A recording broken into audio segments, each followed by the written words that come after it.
Hello and welcome to another Algebra 2 lesson by eMath Instruction. My name is Kirk Weiler and today we'll be doing Unit 11, Lesson number 1 on rotations and angle terminology. Now before I even launch into what we're going to be doing today, this entire unit is going to bring us back to trigonometry, which you first saw hopefully last year in geometry. But this year we're going to extend trigonometry and we're going to start talking about angle, like the sine, the cosine, and the tangent of angles that are bigger than 90 degrees, some angles that are even negative. We're even going to introduce you to a whole brand new way of measuring angles. But what we're going to do today is really kind of lay the basis for all of our trigonometry by getting into angles, their terminology, and the way to think about rotations. So let's start right away. Now I'm going to be going through a lot of terminology at the beginning, and then we're going to be working through that terminology in exercises. All right, but let's start talking about angles as rotations. In this unit, we will be studying the trigonometric functions. These functions are based on the geometry of a circle and rotations around its center. In this introductory lesson, we will introduce some basic terminology and concepts concerning angles. Now, kind of all of this is right up top on your worksheet, and it's in this kind of diagram that you have. But I want to go through each one of these sort of one by one. So let's first talk about what we call the standard position of an angle. All right, now remember, again, we're going to be thinking about angles as rotations around the center of a circle. And we'll get to that special circle a couple lessons from now. But when we talk about a standard position, an angle is said to be drawn in standard position if its vertex is at the origin, the point 0, 0, its initial ray points along the positive axis, and then its terminal ray points somewhere else. Now, I know that sounds weird, initial ray and terminal ray, right? Because you're thinking to yourself, well, when I studied angles in geometry, there were just two rays. There wasn't like, one of them wasn't distinguished from the other. But the idea is we're going to be thinking about angles as rotations. So we have this initial ray that's pointing in the positive x direction, starting at the origin. And then the idea is that we're going to think about rotating that ray until it terminates somewhere else. All right. Now, we can rotate that initial ray in two directions. All right, so let's talk about positive and negative rotations. A rotation is said to be positive if the initial ray is rotated counterclockwise to the terminal ray. And it's said to be negative if the initial ray is rotated clockwise to the terminal ray. Now, I know that that's a little bit unfortunate. It would be wonderful if clockwise was positive and counterclockwise was negative, but that's just not the way it is, all right? So for this initial ray and this terminal ray, I could rotate the initial ray in this direction, counterclockwise, right, opposite of the motion of a clock, and it would hit the terminal ray, and whatever that angle would be a positive angle of rotation. And I know this is weird because you've never thought about angles as being negative, but now we're going to have negative angles. And specifically what a negative angle just means is taking that initial ray and rotating it clockwise until it lands on top of that terminal ray. All right, so a clockwise rotation is going to be a negative angle of rotation, and a counterclockwise rotation will be a positive angle of rotation. That'll take a little getting used to, but trust me, we'll do it. Now, you might have said, well, wait a second, right? In this and this rotation, both of those terminal rays fall in the same place, and that's what's known as a coterminal angle. Let's talk about that. Coterminal angles are any two angles drawn in standard position that share a terminal ray. And I'd like to point out, you might think, well, okay, so for every two rays, an initial ray and a terminal ray, there are two coterminal angles, sort of a positive version and a negative version. But there's actually an infinite number, because not only can we do this, but we can actually do this, or we can do this, all right? Now, all that means, because again, we're keeping track of how much we rotate our initial ray and in what direction we rotate our initial ray. So we could certainly rotate it all the way 360 degrees and then whatever that additional angle is, Or rotate it all the way like this, clockwise, negative 360 degrees, and then an additional amount. And again, we don't have to go even more than one.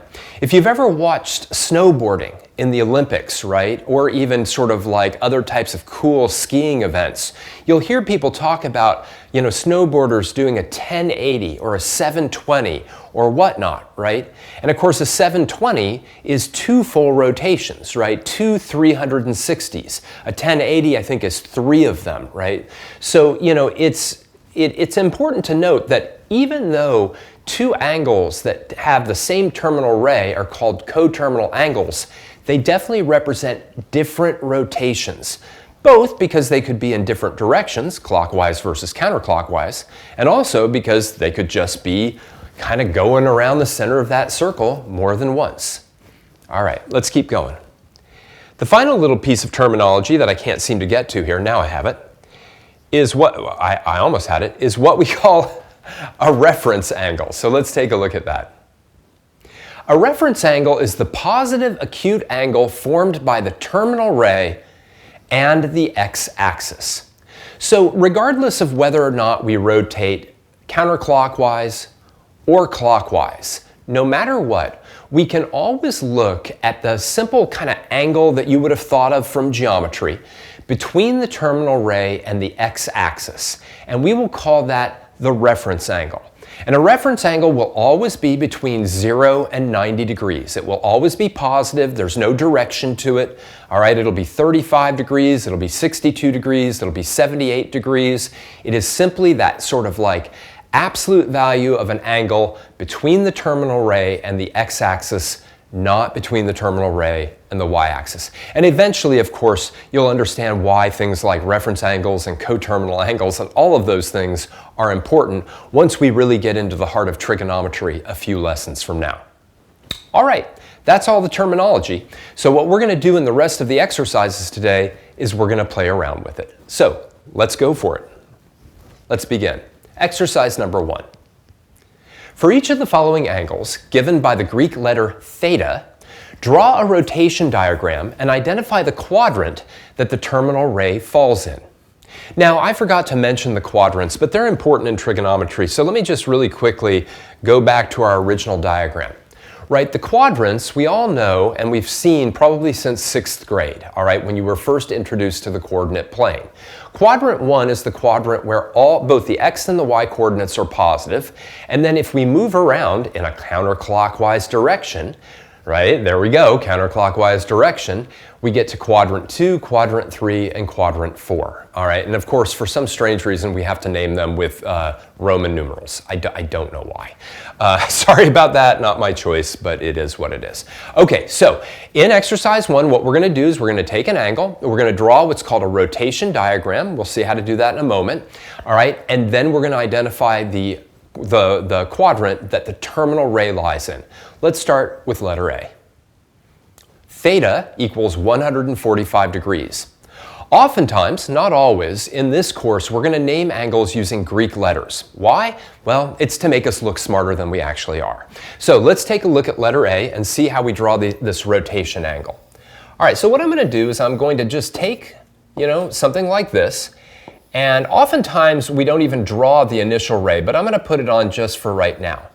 Now this is a positive angle, which means that we're going to rotate counterclockwise. Well, how far do we rotate? Well, let's think about this for a moment. If I don't rotate at all, I've got 0 degrees. Right up here, if I rotate a quarter of a full turn, I'm at 90 degrees. If I rotate a half of a full turn, I'm at 180 degrees.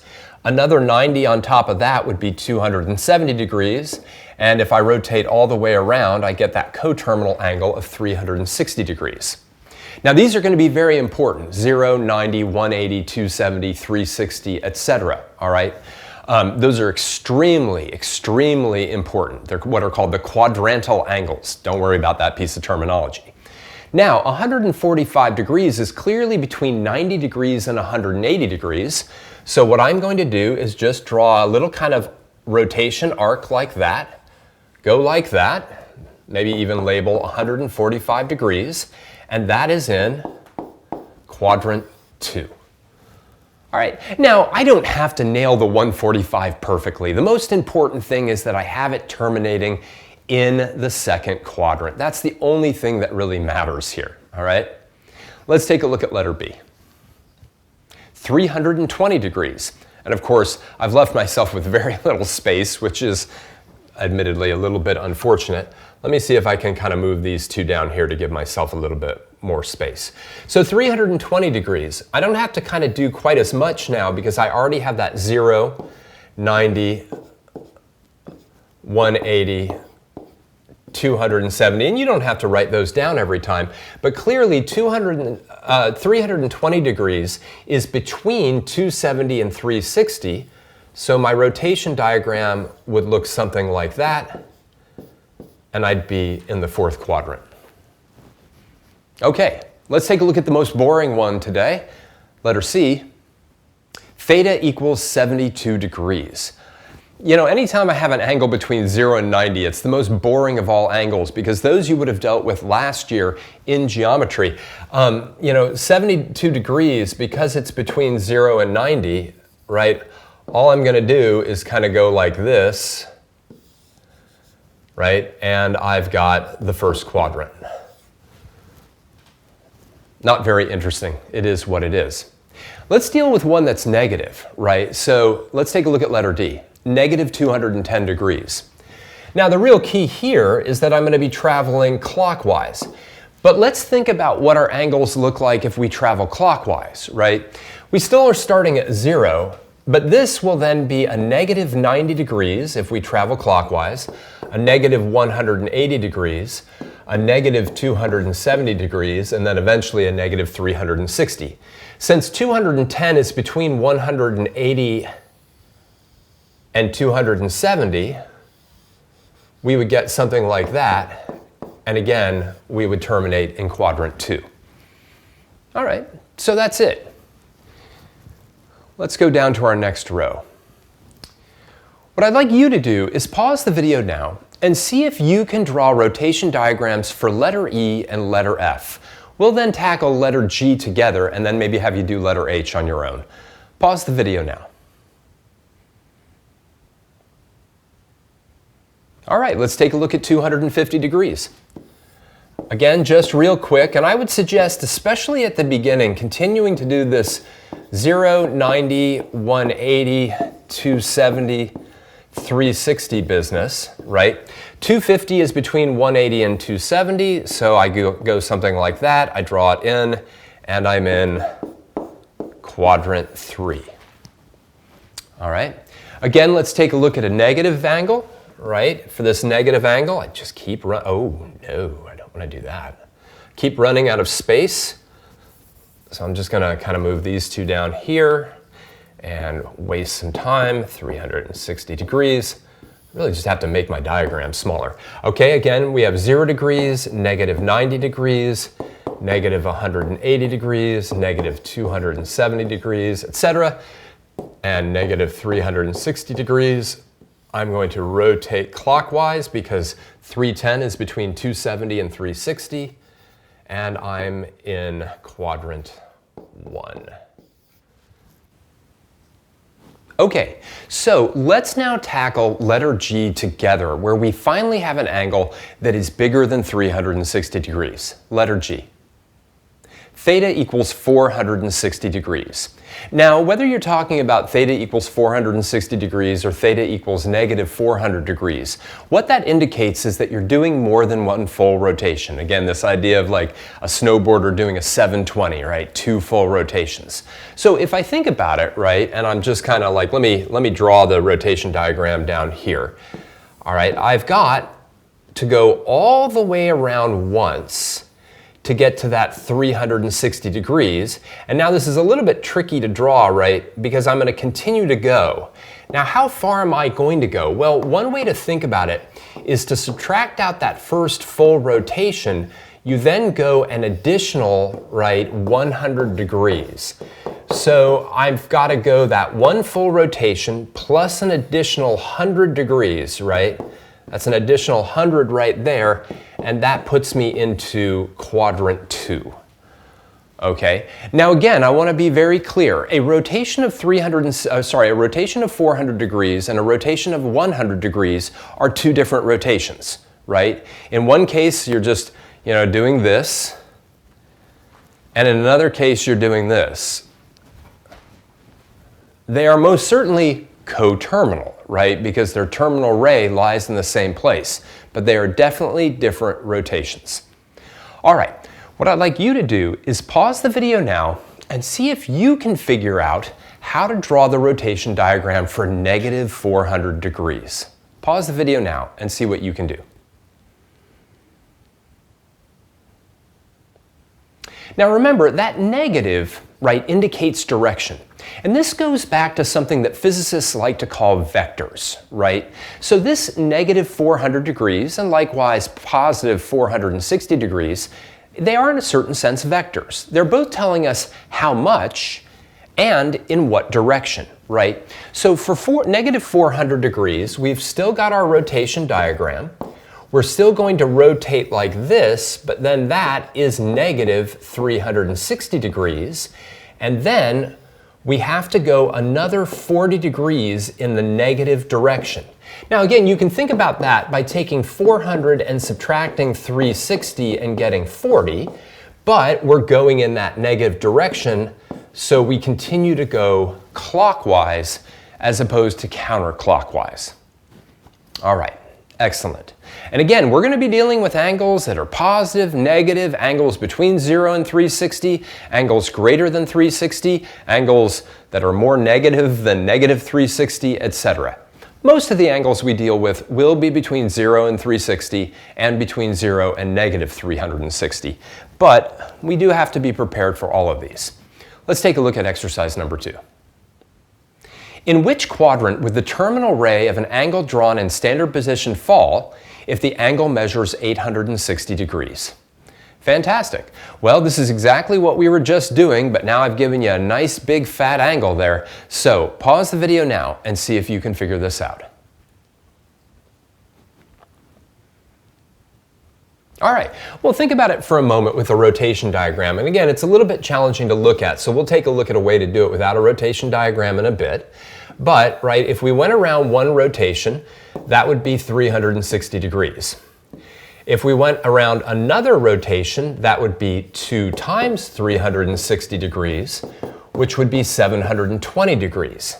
Now, how much more do we have? Well, we've got 860 minus 720, and that leaves me with 140 degrees left, which is obviously bigger than 90, but less than 180, and that puts us in quadrant 2. Okay? So this leads us to the next question, which is very important. Exercise number 3. Give a negative angle that is coterminal with each of the following positive angles, and this time we've called the angle alpha. All right, the first letter in the Greek alphabet, not surprisingly, is alpha, and we're naming all of these things alpha. So let's take a look at letter A.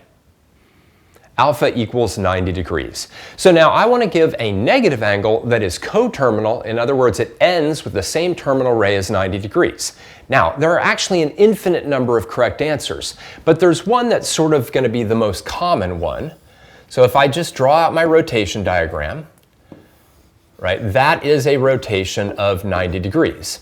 The easiest one that is negative to that will be negative 90, negative 180, negative 270, right? So negative 270 degrees would be coterminal with positive 90 degrees. Now notice, I am not in any way, shape, or form going to say that 90 degrees equals negative 270 degrees. Remember, equals doesn't mean give me the answer, okay?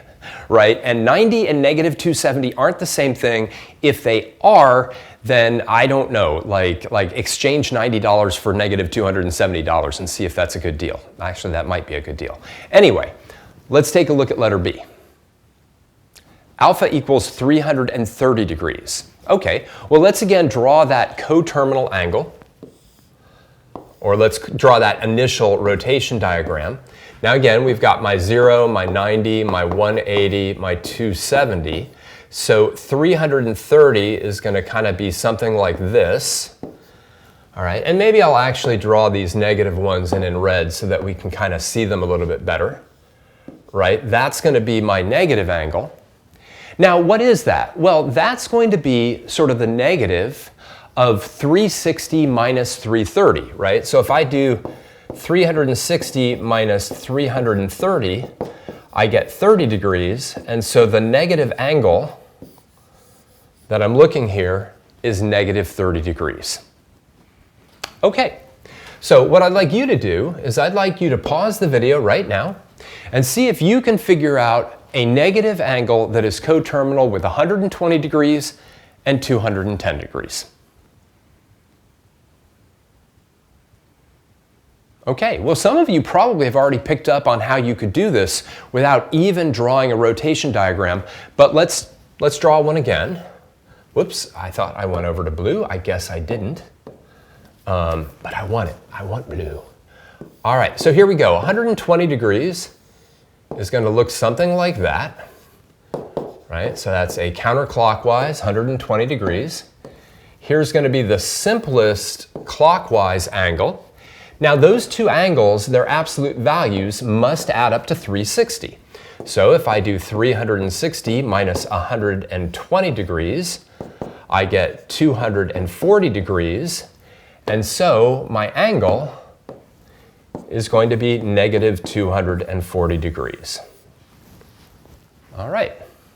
So how can I figure out each one of these? I can always do 360 minus that value, or I can actually do that value minus 360, right? So if I actually did, let's say on problem letter C, if I did 120 minus 360, that would just automatically give me 240. If I did 330 minus 360, that would automatically give me negative 30. If I did 90 minus 360, that would automatically give me negative 270. And the reason why is that we can think of taking an angle and adding a positive angle to it makes us travel more in that counterclockwise direction. We can also say if we have an angle, let's say, and subtract a positive angle from it, that then forces us to travel in the clockwise direction.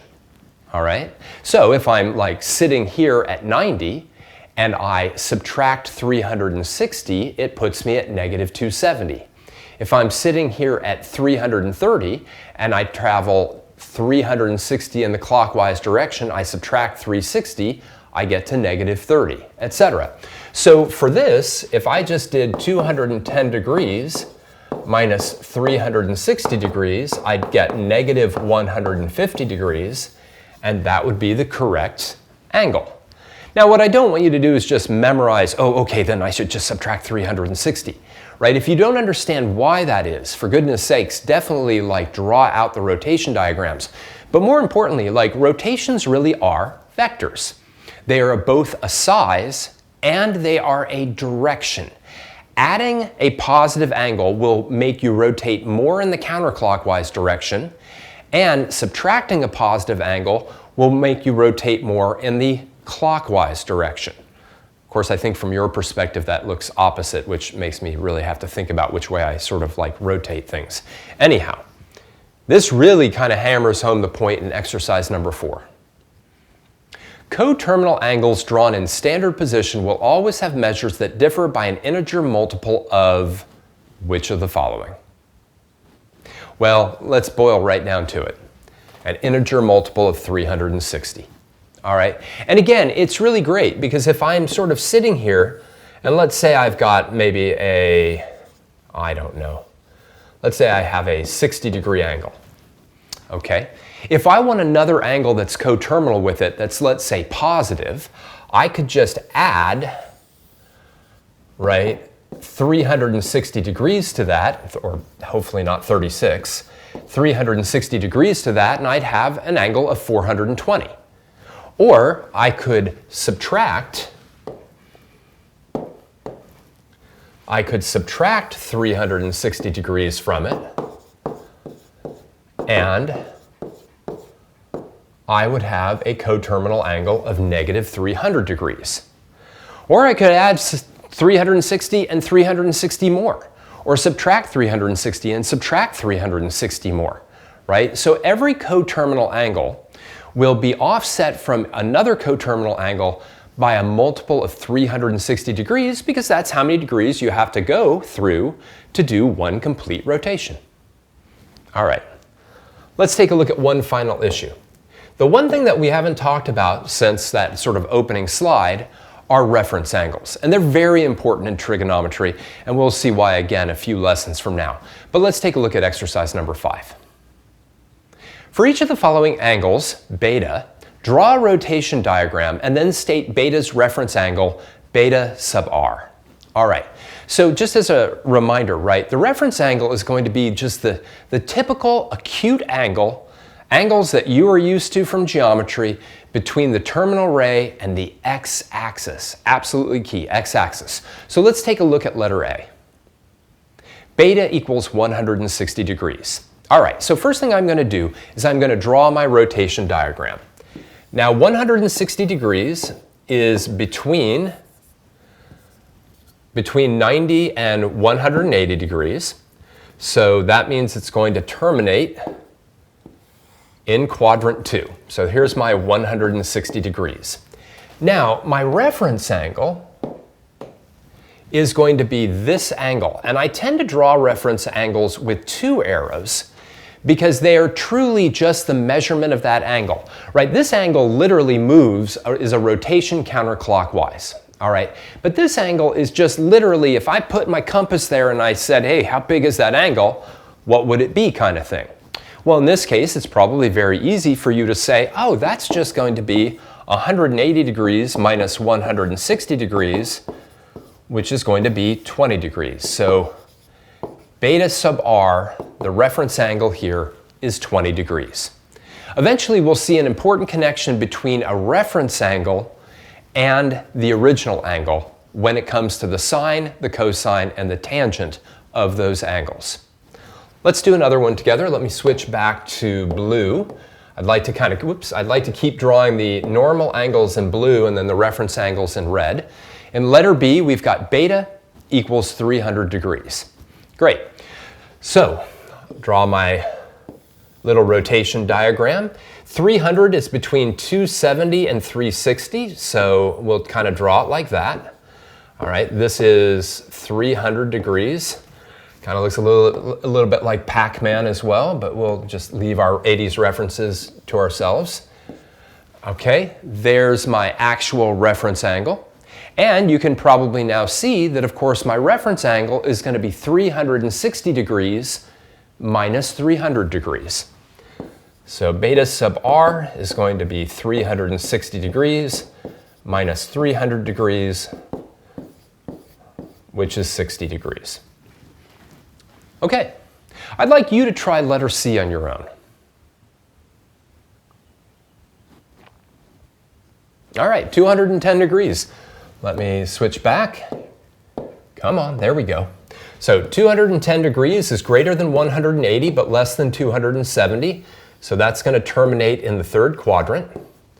Okay, my reference angle now, which is a little bit different, right, is going to be right there.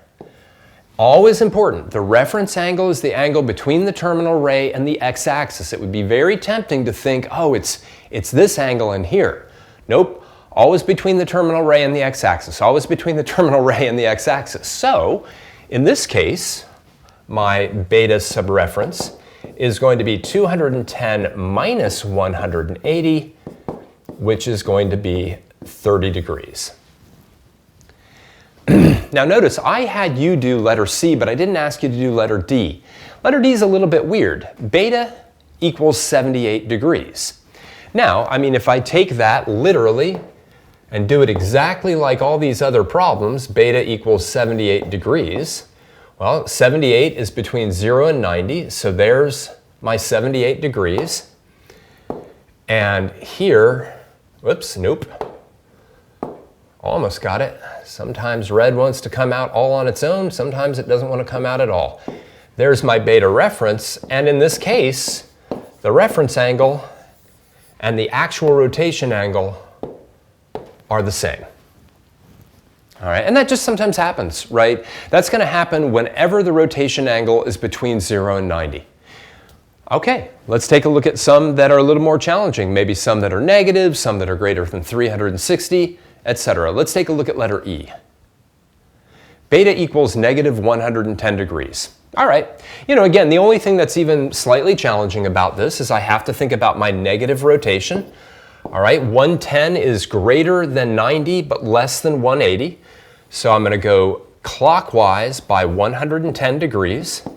And I'm going to actually write down 110 degrees. Okay, the negative is indicated by the fact that I'm going clockwise.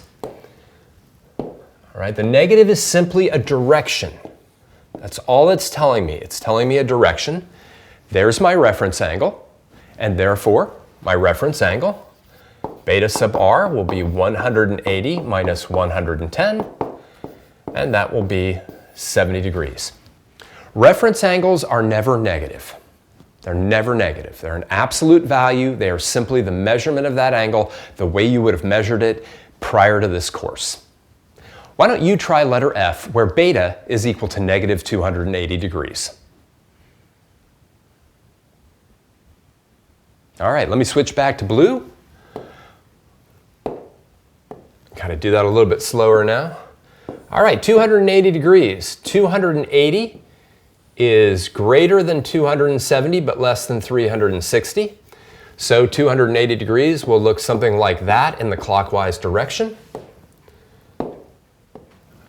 That means this is my reference angle, and that tells me that beta reference will be 360 minus 280, which is 80 degrees.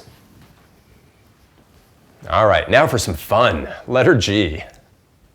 Beta equals 605 degrees. Now, I'll be honest, any time that I'm working with an angle whose absolute value is greater than 360, anytime I'm working with an angle whose absolute value is greater than 360, I just start subtracting 360 intervals from it until I get an angle that is not greater than 360. So the first thing I would do in this problem is subtract 360 degrees. All right, and that's going to give me, yeah, I'm doing this the long way, apparently. That would give me 245 degrees. Let me just make sure that's right. Yep, 245 degrees. Okay, so I know that 245 and 605 are coterminal. Now, technically speaking, right, the rotation diagram actually looks something like this, all the way around once, and then all the way like this. And again, it's kind of tricky because it's not really a coil like that in any way, but just trying to show that more than one rotation, right? And again, 245 is larger than 180, less than 270. This then becomes my reference angle. And now I really kind of want to just deal with that, right? So my beta reference is going to be 245 minus 180, and that is going to be 65 degrees. Okay, see if you can deal with negative 410 degrees, and keep in mind, again, all the negative is telling you is that you're going clockwise. So you can really think of it as 410 degrees, but you have to go in the clockwise direction instead of the counterclockwise direction. Pause the video now and go ahead and go through that. All right, so yet again, what I'm going to do to begin this problem, I'm going to totally ignore the fact that it's negative, and I'm going to just think about what this is. That's ugly. Let's try to get that. So I'm just going to subtract, right, and I'm going to get 50 degrees. Now, what that tells me, right, is that I'm going to go one complete rotation clockwise and then an additional 50 degrees clockwise, okay? So my rotation diagram in this situation is going to look like this and another 50 degrees, okay? Now, This is my reference angle. And the weird thing about it is it's just that 50 degrees. But that makes sense, right? Because it's the angle between the x-axis and the terminal ray, and I literally went 360 degrees in a clockwise direction, then I went another 50 degrees, right, to get me up to 410 degrees in the clockwise direction, and therefore that 50 degrees is my reference angle. Now, this is very, very colorful. I like it. Let's wrap this up. All right, so as always, in the first lesson of any unit, we're trying to lay the groundwork for the rest of the unit. Now, I threw a lot of terminology at you today, a lot of things that were new, right? Including just the idea of thinking about angles as rotations other than just, something where you slap down a protractor, right? And you've got these divisions called degrees, right, along a circle. You're used to that at least. All right, but now, right, we're always thinking about, we start with this initial ray pointing out along the x-axis, and we either rotate it counterclockwise, giving us a positive angle, or we rotate it clockwise, giving us a negative angle. Or better yet, giving us an angle that has been rotated in the negative direction. Again, for those of you that have had physics, those of you that have heard the term vector before, right, we're really talking about rotations as being vectors, right, where the counterclockwise direction is positive and the clockwise direction is negative. We also introduced you to all sorts of other pieces of terminology, like coterminal angles, two angles that have different rotations but terminate at the same terminal ray. As well, we talked about those reference angles, those angles that are between 0 and 90 degrees that are made between the terminal ray and the x-axis. And it could be the positive x-axis, the negative x-axis, it doesn't matter. It just isn't between the terminal ray and the y-axis.